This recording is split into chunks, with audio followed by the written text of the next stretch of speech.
Louvado seja o nome do Senhor. Nós hoje, irmãos, vamos dar continuidade, ao estudo que nós começamos na semana passada, no qual nós estamos fazendo uma comparação entre Adão e Cristo. Nós não, o apóstolo Paulo, ele faz a comparação e o contraste entre Adão e Cristo. Isso está lá no capítulo 5 de Romanos, que é o que nós vamos ler. Na semana passada nós estudamos do verso 12 ao 14. Hoje nós iremos do 15 ao 21, onde nós vamos ver a comparação que o apóstolo faz com Cristo, a comparação que ele faz com Adão, o contraste entre Cristo com Adão, ambos representantes da humanidade. Então nós vamos hoje ler juntos a partir do verso 15 do capítulo 5 de Romanos. Os irmãos encontrando, peço que fiquem de pé para a leitura da palavra, em referência à palavra do Senhor e ao Senhor da palavra.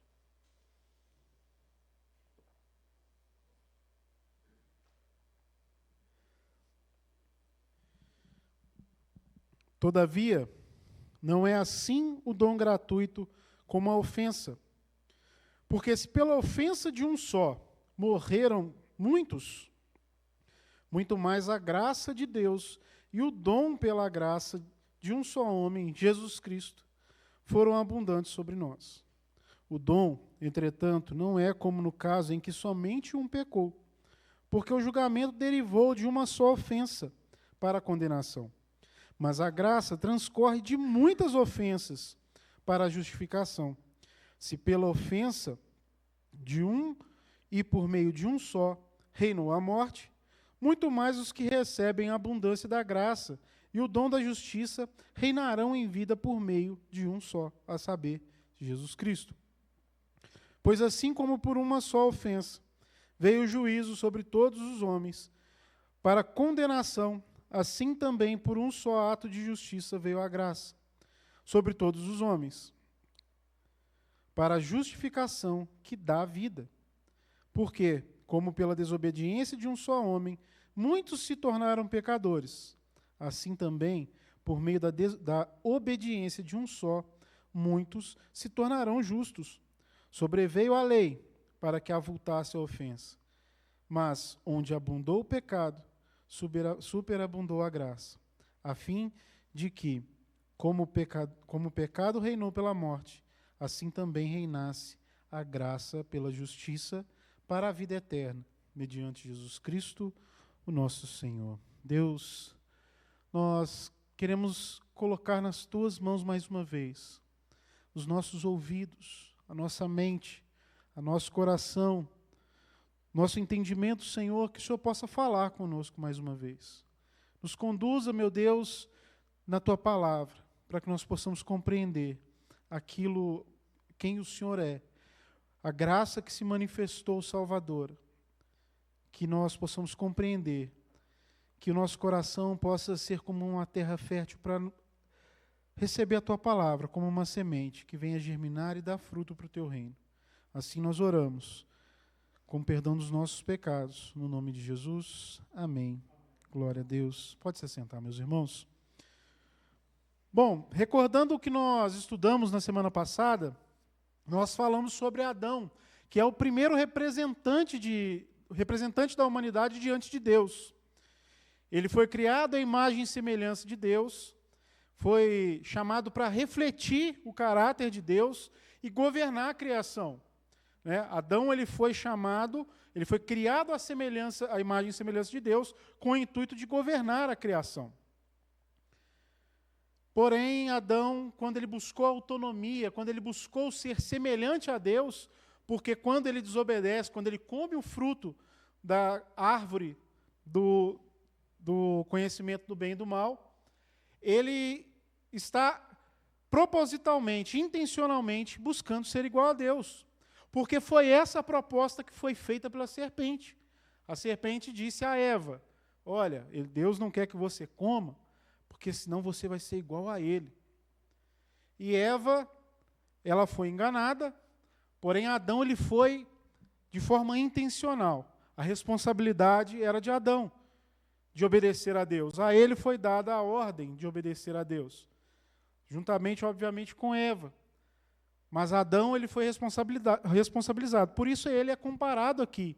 Por isso ele é colocado aqui em escrutínio, para que seja responsável como representante da humanidade. Então, Adão caiu ao comer do fruto. Então ele se torna aqui o representante da humanidade no pecado. Nós usamos o exemplo de pessoas que migram para outros países e têm filhos em outros países. Esses filhos, quando nascem em outros países, eles se tornam cidadãos desse lugar. Eu usei o exemplo de um casal de amigos que mora na França. Eles não tiveram filho lá, mas caso tivessem, o filho seria francês. Por mais que fossem filhos de brasileiros, eles seriam franceses. Da mesma forma, nós fomos migrados para essa nova cidadania que é o pecado. Quando Adão ele abandona ali a sua fidelidade a Deus, nós passamos a habitar esse país chamado pecado. Então nós somos pecadores por causa de Adão. Conforme o texto até fala, que nós pecamos em semelhança a Adão. Todos pecaram. A morte passou a todos os homens, porque todos pecaram. Isso está lá no versículo 12, que nós lemos semana passada. Nós falamos também de 3 formas de morte, porque no texto falou que a morte reinou após o pecado. Então nós falamos aqui, nós dividimos a morte em 3 aspectos: a morte espiritual, a morte física e a morte eterna. A morte espiritual é a perda imediata da comunhão com Deus. Então, no momento que Adão come o fruto, ele morre, porque ele é desconectado da fonte da vida que é Deus, a fonte da vida que foi cantado aqui. Também falamos da morte física, porque a morte física ela é uma anomalia na criação. Nós não fomos criados por Deus para morrer. A morte é uma punição do pecado. Como está um pouquinho para frente aqui em Romanos 6, o salário do pecado é a morte. Então nós recebemos como punição a morte. Também temos a morte eterna, que é a consumação dessa separação. Nós nos separaremos, nós não, misericórdia. Mas aquele que morre eternamente, ele se separa definitivamente da presença de Deus e é eternamente condenado. Então, o estado atual, nós falamos do estado atual da humanidade de total incapacidade. Aqueles que estão em Adão, eles não têm a menor possibilidade de se reconectar com Deus. Esses estão em pecado. E nós falamos também que nós não somos pecadores porque pecamos. Nós pecamos porque somos pecadores. Nós somos herdeiros da herança de Adão. Então, nós pecamos, nós cometemos a iniquidade, aquilo que ofende a santidade de Deus, porque a nossa natureza ela é pecaminosa. Então, essa é dessa forma que Adão nos representou diante de Deus e somos semelhantes a ele diante de Deus, quando nascemos.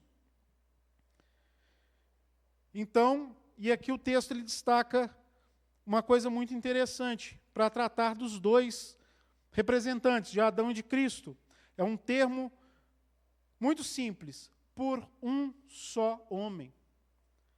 A semelhança entre Adão e Cristo está aqui. Um só homem.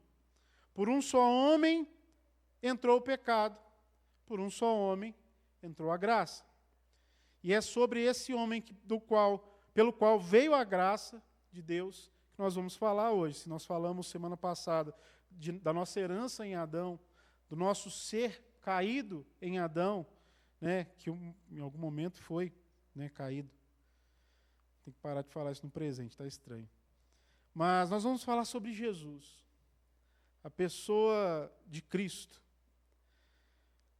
Nós sabemos que os judeus no Antigo Testamento, no período do Antigo Testamento, eles esperavam uma promessa a ser cumprida, a chegada do Messias. os judeus mesmo esperam até hoje. Mas ali havia essa expectativa, principalmente no período ali interbíblico, entre o fim do Velho Testamento e do início do Novo. Nós temos ali um hiato de 400 anos, 430 mais ou menos. E nesse período, havia-se uma expectativa maior do povo de Israel, da manifestação do Messias, por causa das nações invasoras que invadiam Israel. Quando não era uma, era outra. Israel passou pela dominação persa, e logo depois a Grécia, com Alexandre o Grande, derrubou a Pérsia. Passou a ser dominado pelos gregos, tanto é que a cultura, o Novo Testamento, ele é escrito em grego por causa da influência helenista, em Israel. Então se tornou uma língua comum. E nós temos logo depois, a dominação romana sobre o povo de Israel. E o povo ali oprimido, o povo de Israel sempre oprimido ali por essas nações invasoras, eles esperavam ainda mais, com mais avidez, a manifestação do Messias, porque eles esperavam um Messias político, um Messias guerreiro, um Messias que chegaria e libertaria o povo na base da espada, na base da violência que fosse, e que reinaria de forma onipotente o reino de Israel. Então, um simples homem, um filho de carpinteiro, talvez não seria o melhor candidato para essa vaga. Talvez o filho de um carpinteiro ali, um homem simples, humilde, de Nazaré, talvez não tivesse a aptidão necessária. Ele talvez seria um candidato improvável para ocupar esse papel de Messias. Pelo menos era assim para a maioria dos judeus. Porque durante o ministério de Jesus, Jesus reivindicou ser o Messias, porém ele não apresentava uma retórica de herói nacional. Ele não apresentava ali esse poder esperado pela nação de Israel. Mas ele anunciava um reino que chegava por meio do arrependimento, por meio do serviço e por meio da cruz. E semana passada, nós destacamos o papel da cruz. Como o papel da cruz é importante, porque a cruz, ela não só mata, não era só uma condenação de morte do corpo, mas de toda a memória, de tudo que aquela figura representava. Então era para humilhar mesmo. Então nós somos chamados à cruz, quando Cristo nos chama à cruz, Ele está nos chamando a nos negar de todas as formas possíveis, não só a forma física, mas o nosso entendimento, aquilo que há dentro de nós. Como diz a canção, tudo que há dentro de nós precisa ser transformado, precisa ser mudado. Então, quando Jesus ele chega a afirmar que ele possui autoridade para perdoar pecados, interpretar a lei com autoridade própria, compartilhar da glória de Deus, ele foi considerado blasfemo.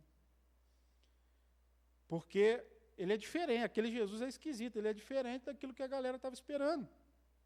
Em Marcos 14, o sumo sacerdote, ele pergunta para Jesus, és tu o Cristo, o Filho bendito? Jesus respondeu, eu sou. E vereis o Filho do Homem, assentado à direita do Todo-Poderoso, vindo com as nuvens do céu. E quando Jesus ele responde isso, ele une aqui duas profecias do Velho Testamento. Porque a expectativa dos judeus era baseada naquilo que o Velho Testamento trazia como profecia, com as profecias que estavam contidas na lei de Moisés e nos profetas.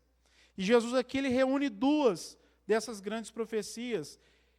Uma que está lá no Salmo 110, o Messias assentado à direita de Deus.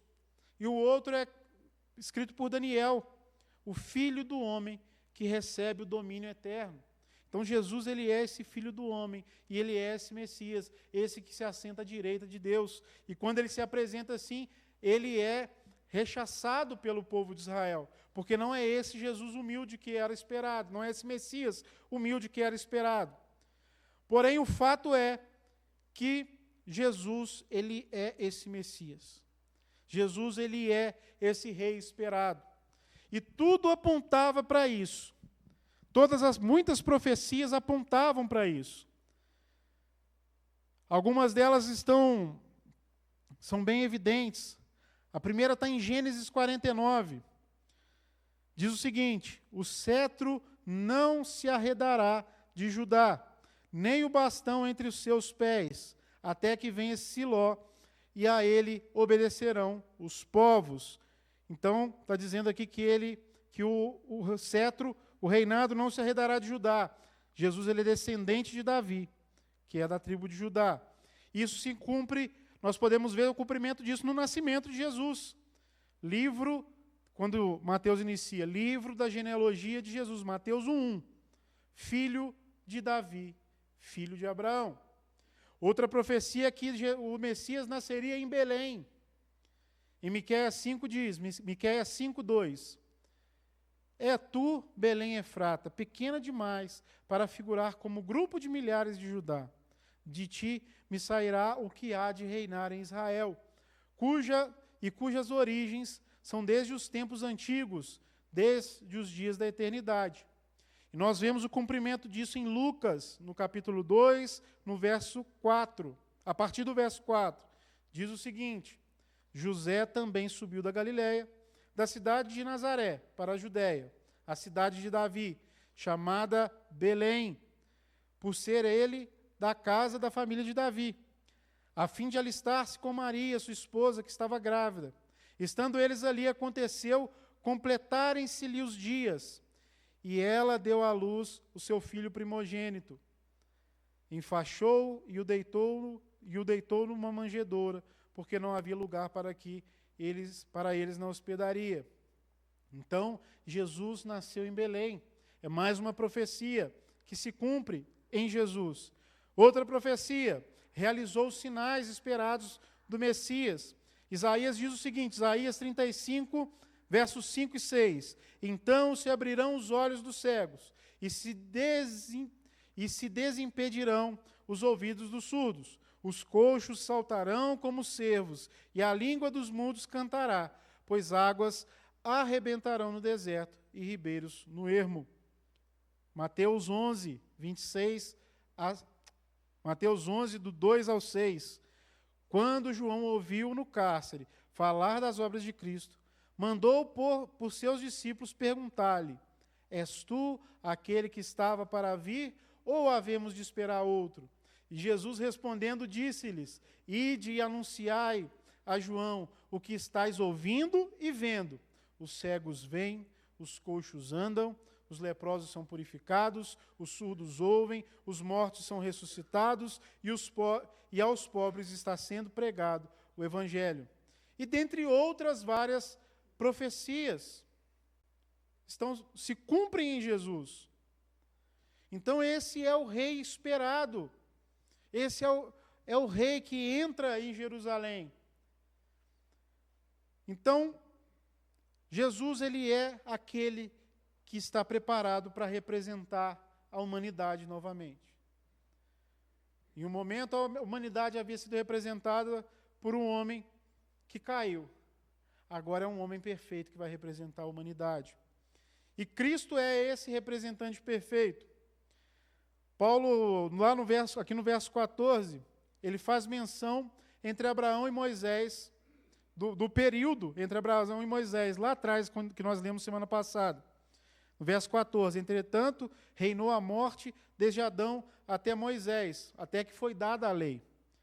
A lei, ela veio através de Moisés para dar ali, para possibilitar um meio de se justificar diante de Deus.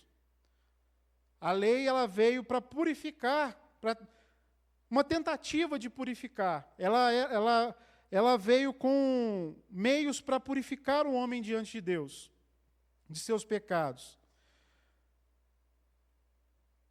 Por que isso? Porque havia uma justiça que precisava ser atendida, a justiça de Deus. A justiça de Deus ela foi quebrada, ela foi contrariada. E ela não poderia ser ignorada, Deus não poderia simplesmente esquecer. Muitos perguntam isso, eu sempre falo de um querido amigo que eu tenho, que não crê, né, da mesma forma que nós cremos, não chega a ser ateu, mas é quase um à toa, né, porque só faz criticar a nossa fé, mas ele questiona isso. Por que Deus simplesmente não perdoou os pecados? Por que Deus simplesmente não ignorou? Ele não ama tanto? Ele não ama tanto os seus filhos? Por que ele simplesmente não deixou para lá os pecados? Coisa de criança, né? Muitos pais mais novos têm essa tendência de coisa de menino, não vai dar nada não. Por que Deus não fez isso com a gente? Porque Deus não contraria a sua própria natureza. Deus ele não entra em conflito, a natureza de Deus não entra em conflito entre si. Os atributos de Deus não se contrariam. E Deus ele é justo. E deixar esse pecado para lá iria contrariar completamente a justiça de Deus, caso não fosse paga. Então, por causa do pecado, o homem ele é separado de Deus, porque Deus não compactua com o pecado. Deus ele é santo, ele é completamente santo. Então o pecado não pode estar diante dele, não pode ser apresentado diante dele. Então era necessário que o homem se purificasse para se chegar diante de Deus. Mas o texto disse aqui que o pecado reinou entre Abraão e Moisés, entre Adão e Moisés. Bom, se o pecado reinou, a lei veio para revelar esse pecado, para revelar essa morte. É como ali um exame mais intrusivo, que diz? Mais invasivo, perdão. Um exame mais invasivo, que ele precisa ser feito a fundo para descobrir coisas que não são visíveis a olho nu. Assim é o pecado.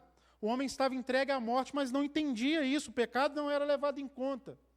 Mas veio a lei e mostrou o pecado, e revelou, colocou luz sobre o pecado. Então, ali, né, quando a lei é apresentada, é erguido o sumo sacerdote, o sacerdote, para apresentar-se diante de Deus como um representante do povo de Deus. Porém, o sumo sacerdote também está sujeito ao pecado. Ele também é um homem morto no pecado.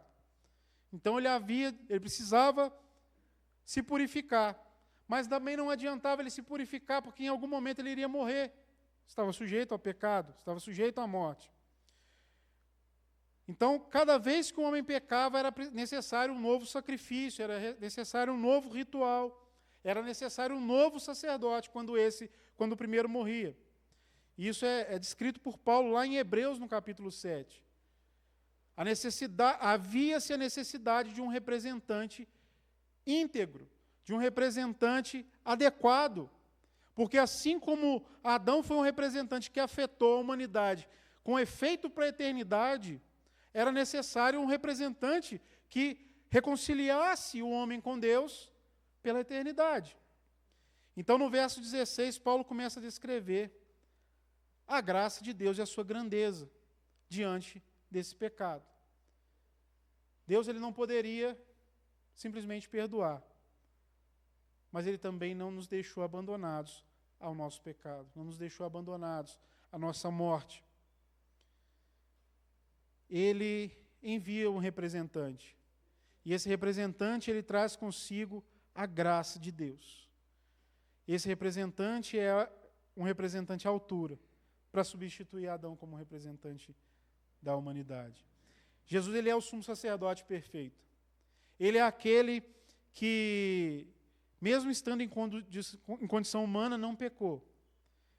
Ele não deixou de ser Deus, mas enquanto esteve na condição de ser tentado, ele não pecou.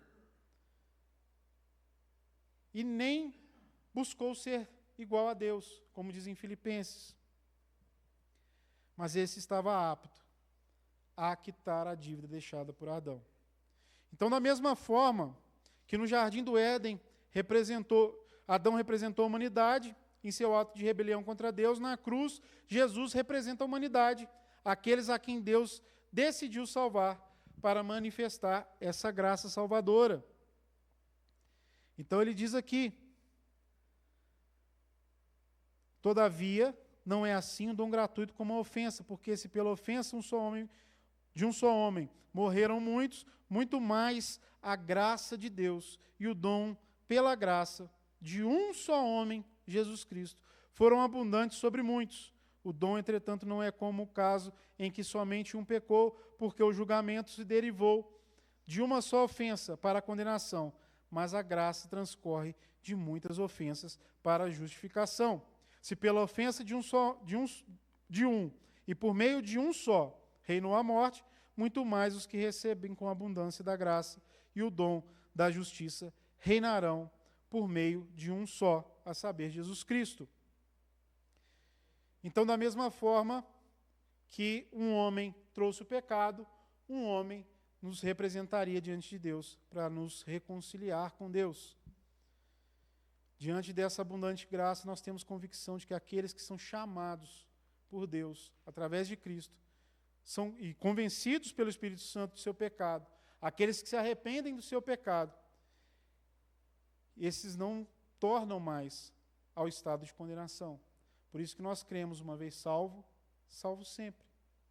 Porque a obra da graça, ela é eficaz. O que Paulo está ensinando aqui é que a obra da graça, a obra de Cristo, ela é eficaz para a salvação. Então ela não é como a ofensa, como diz o texto. Mas ela é muito maior que a ofensa, ela é muito mais poderosa que a ofensa. A graça, ela vai ser superior à ofensa. Então, nós somos conduzidos por essa graça ao reino da vida. No verso 21, diz o seguinte, verso 20, perdão, sobreveio a lei para que avultasse a ofensa, para manifestar a ofensa, para que aquilo onde um homem estava morto, o pecado, fosse revelado como um pecado, mas onde abundou o pecado, superabundou a graça, a fim de que, como o pecado reinou pela morte, assim também reinasse a graça pela justiça para a vida eterna, mediante Jesus Cristo. A lei colocou luz sobre o pecado e revelou o reino da morte. Mas a graça trouxe luz ao amor de Deus. Como foi dito, Deus não nos abandonou à nossa morte. Em Efésios 2, a partir do verso 4 até o verso 7, diz o seguinte: mas Deus, sendo rico em misericórdia por causa do grande amor com que nos amou, e estando nós mortos em nossos delitos, nos deu vida juntamente com Cristo. Pela graça sois salvos. E juntamente com Ele nos ressuscitou e nos fez assentar nos lugares celestiais em Cristo Jesus, para mostrar nos séculos vindouros a suprema riqueza da sua graça, em bondade para conosco, em Cristo Jesus, porque pela graça sois salvos, mediante a fé. E isso não vem de vós, é dom de Deus. Não de obras para que ninguém se glorie. A graça, o dom da graça, ela é maior que a ofensa. Ela superabundou sobre o pecado. O pecado que havia em nós, que tanto ofendia a santidade de Deus, foi removido pela graça de Deus. E é a graça de Deus que nos impede de conhecer a perdição eterna, que é devida pelos nossos pecados, pela nossa condição de pecador. E nós não somos sequer capazes de cumprir a lei para satisfazer a justiça de Deus. Por isso nós precisamos da graça. A nossa justiça, ela já é contaminada pela morte. Por isso, os sumos sacerdotes não eram capazes de apresentar um sacrifício perfeito diante de Deus, para satisfazer a justiça de Deus. Então, nós precisamos de um sumo sacerdote perfeito que nos represente diante de Deus, que apresente diante de Deus um sacrifício perfeito e suficiente. E é por isso que quando Deus olha para nós, Ele olha para a humanidade, Ele vê apenas dois homens, dois representantes, Adão e Cristo. Quando Ele olha para nós, no nosso estado natural, ou no nosso estado natural depois do pecado, porque naturalmente nós deveríamos morrer, mas enquanto mortos, enquanto somos privados da graça por causa do pecado, ele olha para nós e vê Adão e a sua transgressão. E não há uma outra alternativa para a condição humana. Ou nós somos Adão, ou nós somos de Cristo. Ou Deus vai olhar para nós e ver Adão, ou Ele vai olhar para nós e ver Cristo, seu Filho.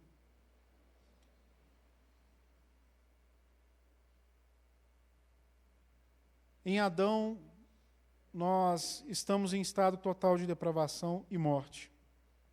Em Cristo, nós somos justificados por suas obras e livres do reino da morte.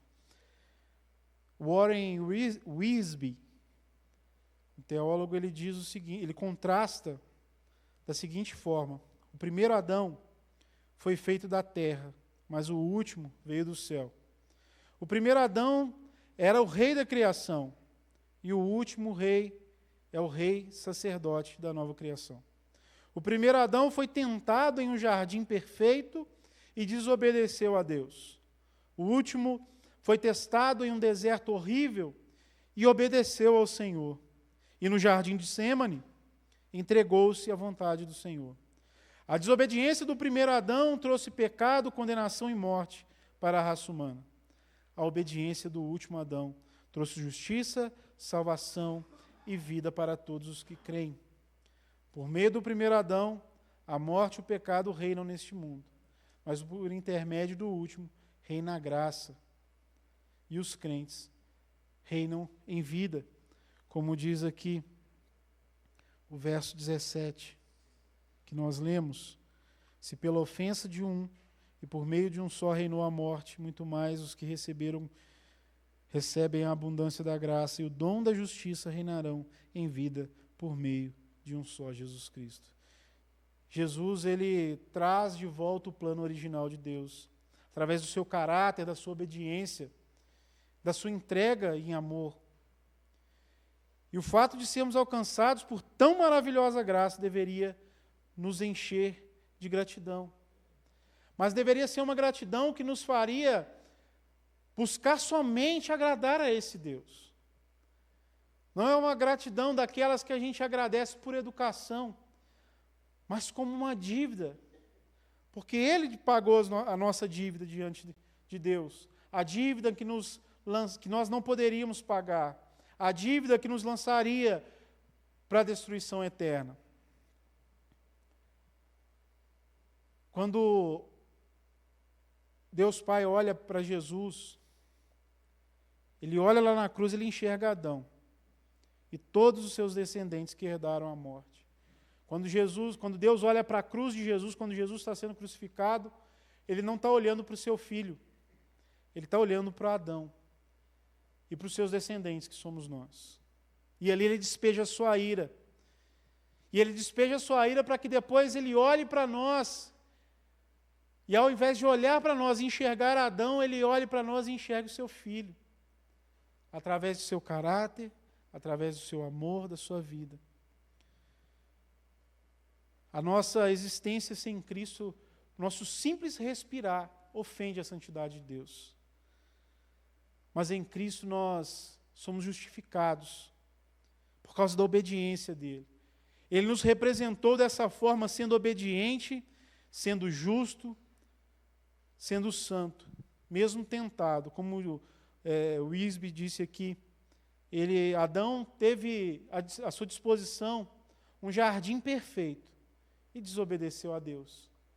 Cristo, no deserto, no seu momento de tentação, ele decidiu obedecer. Ele foi fiel ao Pai, àquilo que o Pai o enviou. E isso é a graça. Atribuir vida a quem deveria morrer. Imputar justiça a quem deveria ser condenado por causa dos seus pecados. E Ele nos atribui justiça e nos permite entrar no reino de sua glória. E não só isso, Ele nos permite reinar junto dEle, como que diz o texto. E tudo por causa dEle. A nossa obediência, ela é a única forma que nós podemos responder à graça. Nada que nós venhamos a fazer pode pagar o que Cristo fez. pode ser o suficiente para agradecer ao que Cristo fez, nada que nós fizermos. Mas Jesus, ele deixa aqui uma condição para nós: aqueles que me amam obedecem aos meus mandamentos. Então a lei, os mandamentos de Deus, eles não são mais um meio para ser salvo, mas um meio para expressar a salvação, para manifestar a salvação que veio de graça, não veio por meio das obras da lei. Nós não somos capazes de cumpri-la, nós não temos capacidade nenhuma para isso. Nós não temos nenhuma condição de pagar a Cristo, de corresponder de forma par ao que Cristo fez. Só nos resta obedecer e nos entregar completamente à sua vontade, em obediência a Deus. E eu não poderia deixar de citar aqui o texto de Colossenses 1, para falar da pessoa de Cristo. Colossenses 1, a partir do verso 13, diz o seguinte. Queria convidar os irmãos a ficarem de pé para acompanhar essa leitura, porque é algo muito maravilhoso aquilo que Cristo fez. Essa graça que Paulo está descrevendo aqui, que é muito maior que o nosso pecado, ela é algo que deve ser celebrado.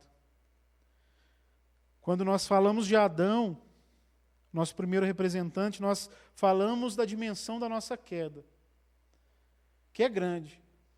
A dimensão da nossa queda, ela nos afastou de Deus e nos levou para a morte eterna. Mas o nosso novo representante, ele é maravilhoso.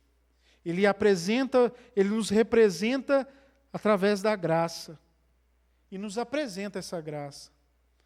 E Colossenses 1 o descreve da seguinte forma: ele nos libertou do império das trevas e nos transportou para o reino do Filho do seu amor, no qual temos a redenção, a remissão dos pecados. Esta é a imagem do Deus invisível, o primeiro de toda a criação, pois nele foram criadas todas as coisas, nos céus e na terra, as visíveis e as invisíveis, sejam tronos, sejam soberanias, quer principados, quer potestades. Tudo foi criado por meio dele e para ele. Ele é antes de todas as coisas. Nele tudo subsiste. Ele é o cabeça do corpo da igreja.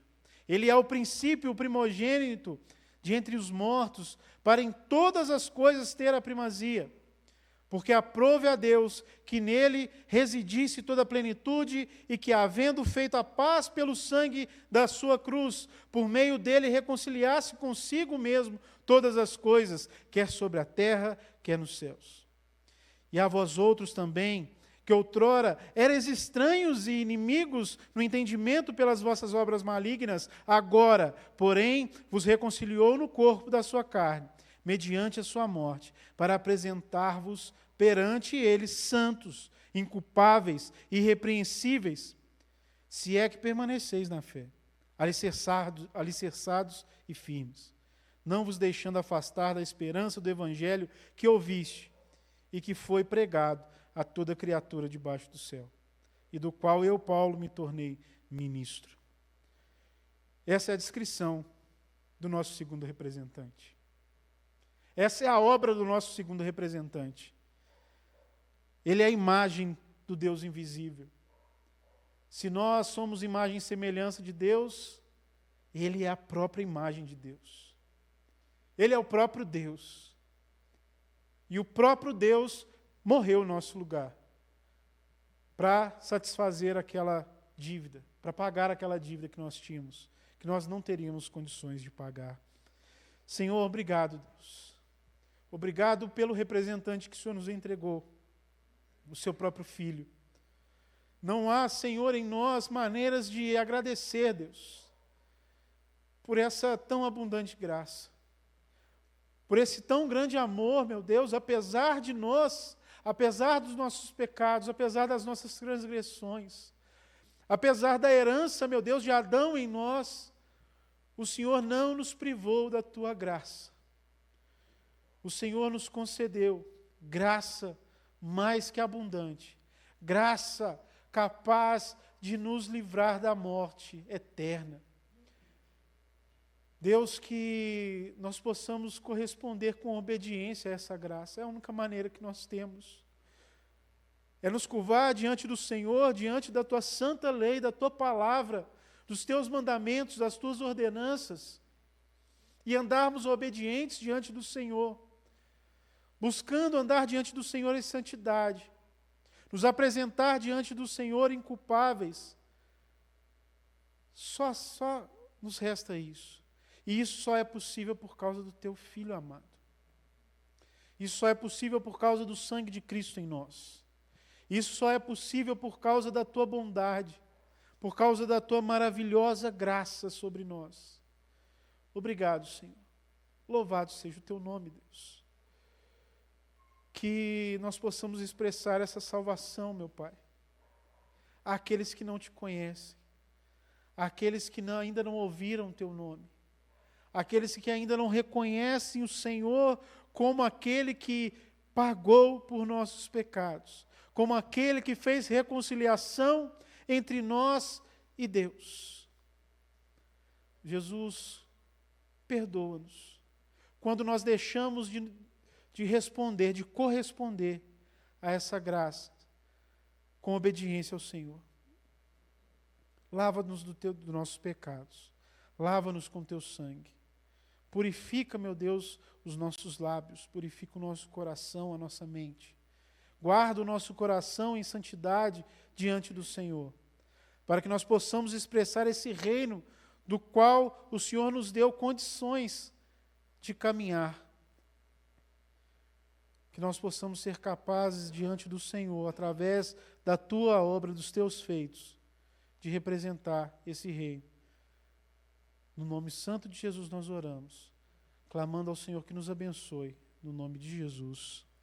Amém e glória a Deus.